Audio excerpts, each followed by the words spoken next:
نہیں ہے جو بھی وہ مٹی سے پست ہے، جو روتا نہیں ہے جو بھی وہ مٹی سے پست ہے۔ لہذا ان کی آمد کی خوشی پوری کائنات نے منائی، لیکن ہماری خوشی، ہماری وجہ سے ان کی خوشی کیوں؟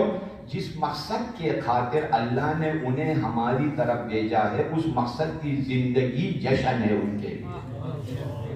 جس گھر میں نماز قضا نہ ہو وہ اس گھر میں جشن امامت ہے، جشن نبوت ہے۔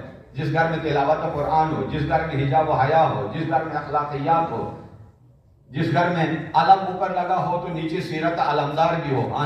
وہ دن بھی آیا، چلو صاحب کنیکٹ کر دیتا ہوں کہ ہر گھر کہے فراز پہ عباس کا علم، اہل علم کو سیرت عباس چاہیے۔ واہ واہ واہ۔ پھر سر اٹھا رہے ہیں زمانے میں اہل شر، ایوان شر پہ ضربت عباس چاہیے۔ اور بڑا پیارا شعر پیش کرنے جا رہا ہوں کہ صفین میں صفون کی صفائی کے واسطے، واہ واہ واہ۔ صفین میں صفون کی صفائی کے واسطے حیدر کو رن میں جرأت عباس چاہیے۔ واہ واہ واہ واہ واہ۔